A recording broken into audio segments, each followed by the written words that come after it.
Hello, Rejoice family, and those beyond Rejoice who may be watching this at some point. So we're going to wrap up our walking through the Ten Commandments today as we kind of walk through a Lutheran way of approaching faith. So we're going to walk through the 8th, 9th, and 10th. So the last 3 commandments. So the commandment on not bearing false witness about neighbor, not coveting, and then the 2 commandments on coveting, not coveting my neighbor's house, my neighbor's spouse, or slaves, or ox, or donkey, or anything else that belongs to your neighbor. And again, the commandments were written in a culture where slavery was a reality, and in Luther's time, there was still a knowledge of slavery being a reality. And unfortunately, we have that as part of our history as well. But let's start with the 8th commandment. This is one that I really like Luther's explanation of. I wish he lived it a little bit more. So the 8th commandment, you shall not bear false witness against your neighbor. So what is this? Luther's answer is, we are to fear and love God, so that we do not tell lies about our neighbor, betray or slander them, or destroy their reputations. Instead, we come to their defense, speak well of them, and interpret everything they do in the best possible light. So Luther was a person who could go after his enemies. Sometimes those who, and Luther had people who literally wanted him dead.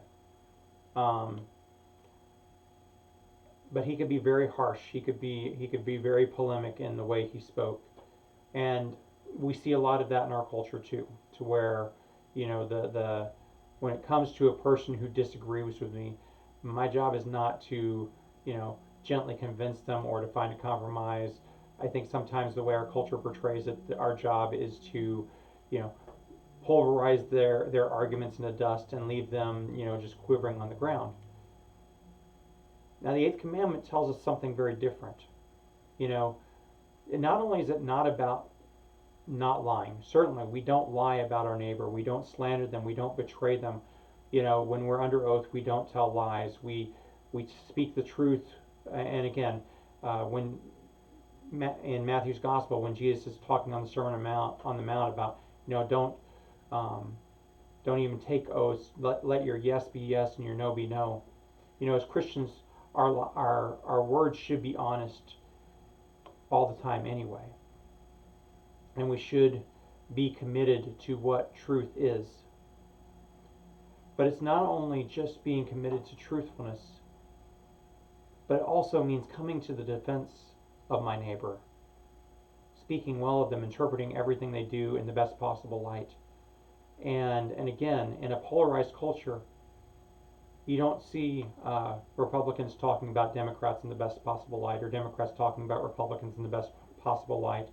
We see a lot of times where we divide and push people apart and say these are the reasons this person is not worthy of my love or respect. But what the commandments call us back to, and what Luther calls us back to, is trying to learn a way that is different, learning how to interpret what my neighbor does in the best possible light. For me, that means a stance of humility, a stance of listening, a stance of trying to understand and honor my neighbor. So let's move on to the 9th and 10th commandments, and I'm going to cover these 2 together. So the 9th, you shall not covet your neighbor's house. Luther's explanation, what is this? We are to fear and love God so that we do not try and trick our neighbors out of their inheritance or property, or try to get it for ourselves by claiming to have a legal right to it, and the like. But instead, be of help and service to them in keeping what is theirs. And the 10th commandment, you shall not covet your neighbor's wife, or male or female slave, or ox or donkey, or anything else that belongs to your neighbor. What is this? We are to fear and love God so that we do not entice, force, or steal away from our neighbors their spouses, workers, livestock, but instead urge them to stay and remain loyal to our neighbors. So, the command on coveting, not to covet what the other person has, what my neighbor has, really runs in contradiction to our culture that says, hey, look at what everybody else has. You deserve that, and you deserve more.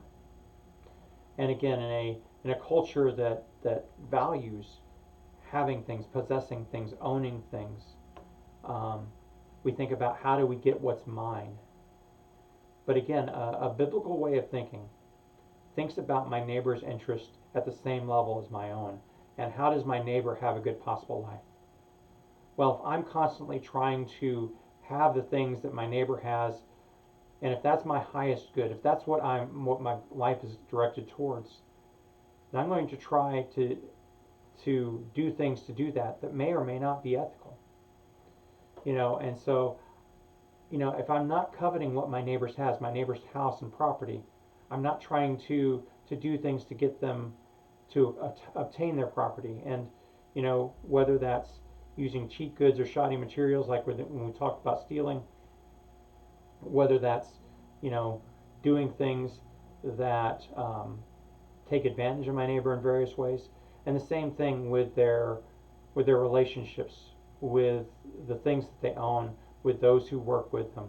And this can be as simple as, gossiping within the workplace and saying, well, this person works for this person, but I'd really like them to come work for me. So let me plant some things about this other person. That goes back to the bearing false witness as well. But instead of that, again, the basic premise of the way that we think about things as Lutheran is that the world doesn't revolve around us, it revolves around God. That we're not at the center of things. And so, sin puts me at the center. And when I'm at the center, I begin to think, well, I deserve all these things. I should have all these things. But the commandments remind us that we're not at the center, and that my neighbor matters. That I'm to love my neighbor as myself. That I'm to, Jesus would even go as far as to say is to love one's enemy. And so we try to help, those who are our neighbors, and even those who would claim to be our enemies. We try to help them keep what is theirs. We try to help them keep their reputation. We try to help them live a good life. Is this the easy way? Absolutely not. It's a way that is dependent upon God's providing. And that's what we're going to talk about next week as we move into the Apostles' Creed. So next week we'll talk about, God the Creator. So again, I thank you for watching. Thank you for being a part of this, and I hope it's been fruitful for you. And I look forward to seeing you all next week as we move into the next segment of the Catechism where we talk about the Apostles' Creed.